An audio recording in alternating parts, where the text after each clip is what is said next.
Telugu digital media network లో political కేటగిరీలో number 1 కేవలం 72 గంటల్లో 1,50,00,000 వ్యూస్ పైగా పాపులర్ టీవీ నెట్వర్క్. నమస్తే, welcome to Telugu popular TV. Bengaluru వేదికగా జిఆర్ ఫామ్ హౌస్ లో జరిగిన రేవ్ పార్టీ ప్రస్తుతం కలకలం సృష్టిస్తోంది. ఇందులో 150 మంది పాల్గొన్నట్లుగా ఇప్పటికే కర్ణాటక పోలీసులు వెల్లడించిన విషయం తెలిసిందే. 150 మందికి నార్కోటిక్ టెస్టులు చేయగా 80 మందికి పైగా పాజిటివ్ గా అంటే డ్రగ్స్ తీసుకున్నట్లుగా కూడా పోలీసులు నిర్ధారించారు. ముఖ్యంగా మన తెలుగు ఇండస్ట్రీ నుంచి నటి హేమ, హీరో శ్రీకాంత్, అలానే మరొక డాన్స్ మాస్టర్ కూడా అందులో పాల్గొన్నట్లుగా మనకు సమాచారం అందుతున్న నేపథ్యంలో మేము రేవ్ పార్టీలో పాల్గొలేదు అంటూ నటుడు శ్రీకాంత్, అలానే నటి హేమ కూడా ఒక వీడియో రిలీజ్ చేయడం జరిగింది. ప్రస్తుతం ఫోకస్ అంతా మాత్రం నటి హేమ గారి పైన ఉండడం మనం చూస్తున్నాం. ఎందుకనంటే బెంగళూరు పోలీసుల కస్టడీలో ఉంటుండగానే సేమ్ కాస్ట్యూమ్ లో తను ఒక వీడియో పెట్టి సోషల్ మీడియా పోస్ట్ చేసిన నేపథ్యంలో సేమ్ కాస్ట్యూమ్ లో బెంగళూరు పోలీసులు కూడా నటి హేమ మా దగ్గరే ఉంది అంటూ కూడా కొన్ని పిక్స్ ని రిలీజ్ చేశారు. దీంతో ఇది కాస్త మరింత హల్చల్ అయింది, హాట్ టాపిక్ అయింది. అయితే నటి హేమ గారు నేను హైదరాబాద్ ఫామ్ హౌస్ లో చిల్ అవుతున్నానంటూ ఒక వీడియో రిలీజ్ చేసిన ఆ నెక్స్ట్ డేనే బిర్యానీ వండుతూ కూడా ఒక వీడియోను షేర్ చేయడం జరిగింది. ఎప్పుడు లేని హేమ ఎందుకు ఇన్స్టాలో ఇలా వరుసగా వీడియోస్ షేర్ చేస్తున్నారంటూ కూడా నెటిజన్లు కామెంట్ చేస్తున్న నేపథ్యంలో ప్రస్తుతం రేవ్ పార్టీలో నటి హేమకు పాజిటివ్ వచ్చిందంటూ కూడా వార్తలు వస్తున్న విషయంలో అసలు రేవ్ పార్టీ అంటే ఏంటి, ఒకవేళ రేవ్ పార్టీలో డ్రగ్స్ తీసుకున్నట్లయితే ఎటువంటి శిక్షలు పడితే, దీని గురించి మాట్లాడడానికి ప్రస్తుతం మనతో పాటు ఉన్నారు ప్రముఖ అడ్వకేట్ ఉదయకాంత్ గారు. ఫోన్ లైన్ లో సిద్ధంగా ఉన్నారు, మాట్లాడదాం. హలో, నమస్తే అండి ఉదయ్ గారు. నేను తెలుగు పాపులర్ నుంచి స్వర్ణ మాట్లాడుతున్నాను. చెప్పండి సార్, రేవ్ పార్టీ విషయం మీకు తెలిసిందే కదండి. ప్రస్తుతం మన తెలుగు ఇండస్ట్రీ నుంచి కొంతమంది ప్రముఖులు కూడా రేవ్ పార్టీలో పాల్గొన్నారు అంటూ కూడా వార్తలు వస్తున్నాయి. ఫస్ట్ ఆఫ్ ఆల్ చెప్పండి, రేవ్ పార్టీ అంటే ఏంటి, ఎలా నిర్వహిస్తారు, ఏం చెప్తారు?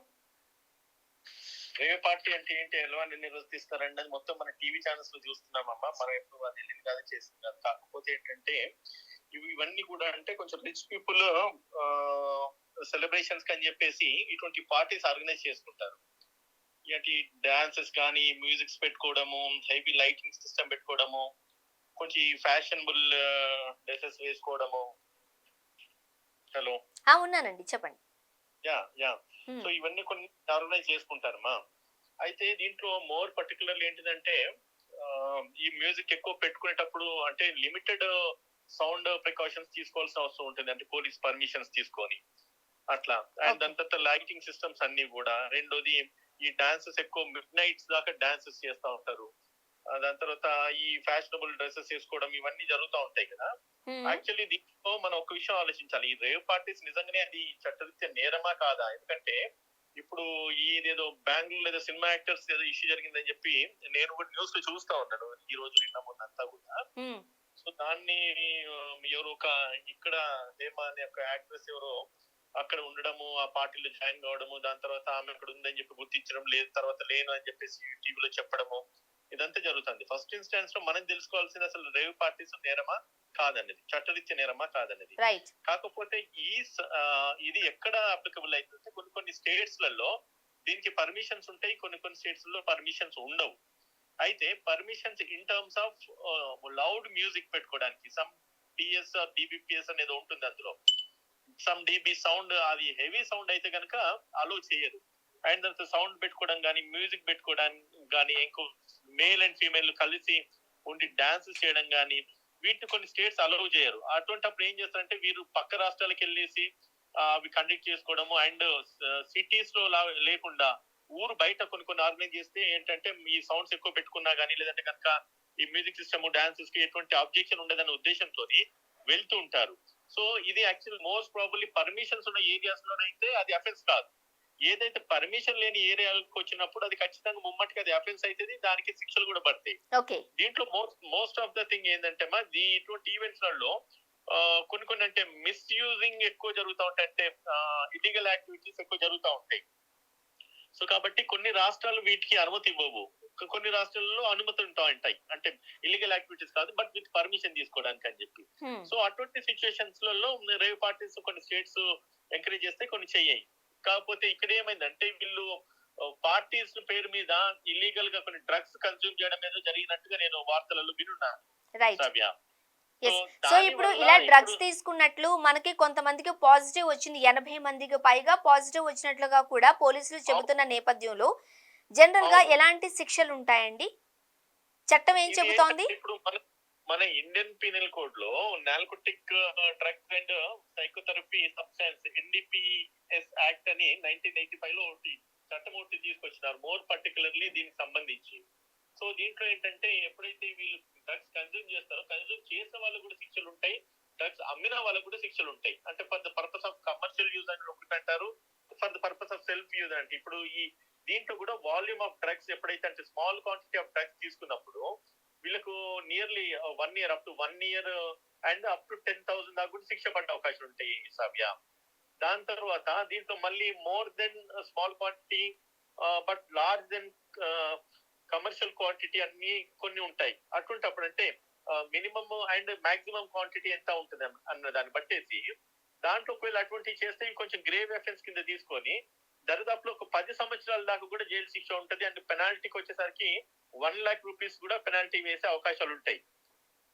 ఓకే. అర్థమవుతుందా? ఎస్. అట్లా ఓకే. కమర్షియల్ క్వాంటిటీ అంటే ఇప్పుడు వీళ్ళు ఏదైనా అమ్మడానికి వాడుతున్నారు అనుకోండి, ఎటైనా ట్రాన్స్మిట్ చేసినా లేదంటే ఎవరికైనా అమ్ముతున్నప్పుడు, సో ఇది కూడా ఒక రకంగా ఇది గ్రేవ్ ఎఫెన్స్ అవుతుంది. దీంట్లో కూడా మీరు చూసుకుంటే సుమారుగా 10 years పైనే, అంటే నాట్ లెస్ దెన్ 10 years అంటాము, 10 years పైనే it may be extended to 20 years, అంటే 20 సంవత్సరాల దాకా కూడా దీనికి పనిష్మెంట్ ఉండే అవకాశాలు ఉంటాయి. ఓకే. అండ్ అదే కాకుండా ఇన్ టర్మ్స్ ఆఫ్ అంటే పనిష్మెంట్ ఇన్ టర్మ్స్ జైలు పంపొచ్చు, 10 సంవత్సరాల జైలు శిక్ష. అది కాకుండా నాట్ లెస్ దెన్ 1 lakh తగ్గకుండా అంటే 1,00,000 పైన నుంచి 2 లక్షల దాకా కూడా వీళ్ళకు క్యాష్ అంటే ఫైన్ పెనాల్టీ కూడా వేసే అవకాశాలు ఉంటాయి సవ్య. స్వర్ణ అండి. అండ్ ఉదయకాంత్ గారు, ఇప్పుడు ఎవరైతే వాసు పేరు మీద ఈ రేవ్ పార్టీ అనేది పెట్టారు, సో డ్రగ్స్ అవును. తీసుకున్నారు, ఈ వార్తల నేపథ్యంలో ఎవరైతే నిర్వహించారో ఆ నిర్వాహకుడికి ఎటువంటి శిక్షలు పడే అవకాశం ఉంటుందండి? నేను ఇదివరకు చెప్పాను కదా, కన్జ్యూమ్ చేసే వాళ్ళు కానీ ప్రోగ్రామ్ ఆర్గనైజ్ చేసే వాళ్ళు దానిది వేరే అవుతుంటుంది స్వర్ణ గారు.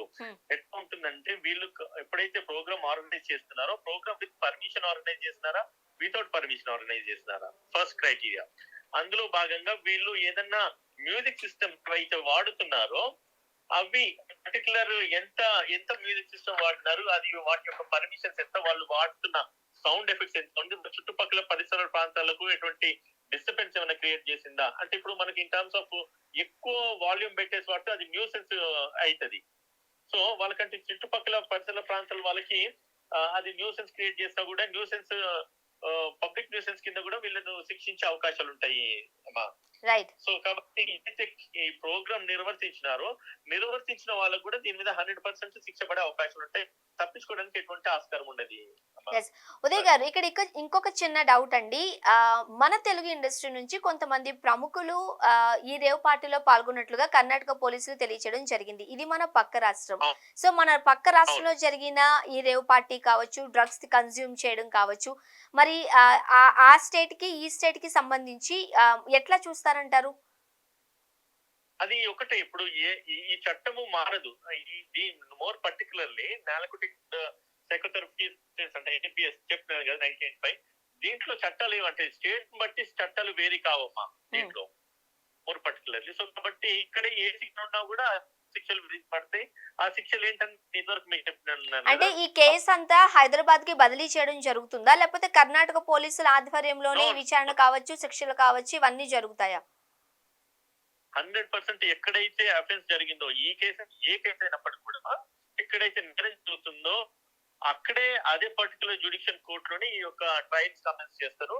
శిక్ష విధించాల్సిన కోర్ట్స్ కూడా అవే ఉంటాయి.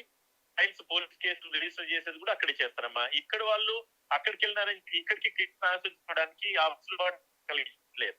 ఓకే. అండ్ వన్ మోర్ అండి ఉదయకాంత్ గారు, సాధారణంగా మనం చూసాము రేవ్ పార్టీ ఆ ఉదయాన్నే నటి హేమ గారిని అదుపులోకి తీసుకున్నాము అంటూ కూడా కర్ణాటక పోలీసులు చెప్పడం జరిగింది. నేను కాదు అంటూ తను ఒక వీడియో పెట్టారు.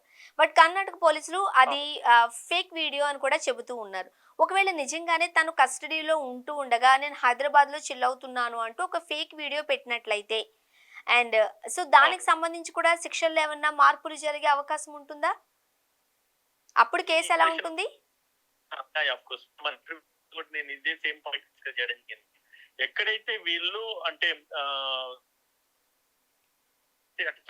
చట్ట భాషలో చెప్తున్నాను, ఏ టైంకి అయితే నేరారోపణ మోపందో ఆ టైంకి నేను అక్కడ లేను అని చెప్పి ప్రూవ్ చేసుకోవడానికి అని చెప్పి ఆమె ఏంటంటే ఇక్కడ నుంచి ఒక వీడియో తీసేసి పెట్టినట్టుగా పెట్టడం జరిగింది. కానీ అక్కడ ఆమె ట్రావెల్ చేసిన ఎయిర్ టికెట్స్ ఏదైతే ఉన్నాయో ఆ ఎయిర్ టికెట్స్ ఈమె అక్కడికి వెళ్ళిందని చెప్పి ఇక్కడ ప్రూవ్ అయింది.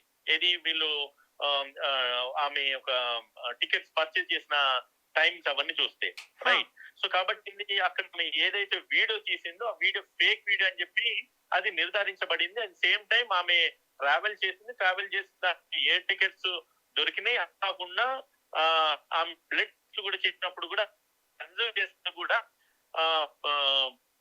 బ్లడ్ ఆమెతో ప్రూవ్ చేసినాయని కూడా నేను వస్తున్నా మరి. సో కాబట్టి ఆమెతో తప్పించుకోవడానికి వీలు లేదని చెప్పేసి నా ఒక అభిప్రాయం. Yes, thank you so much అండి, థ్యాంక్స్ ఫర్ రెస్పాన్స్. ఈ బెంగళూరు రేవ్ పార్టీకి సంబంధించిన విషయం తాజా చర్చ నడుస్తోంది సోషల్ మీడియాలో కావచ్చు. ఖచ్చితంగా నటి హేమ గారు అలానే కొంతమంది ప్రముఖులు అక్కడికి హాజరయ్యారు అంటూ కూడా కర్ణాటక పోలీసులు చెబుతూ ఉన్నారు. బట్ అది నేను కాదు అంటూ కూడా నటి హేమ గారు ఇప్పటి వరకు చెబుతూనే ఉన్నారు. మరి దీనికి సంబంధించి నెక్స్ట్ ఫార్వర్డ్ ఎలాంటి స్టెప్స్ తీసుకుంటున్నారు, ఏం జరగబోతుందో తెలియాలంటే మరికొన్ని రోజులు వెయిట్ చేయాల్సి.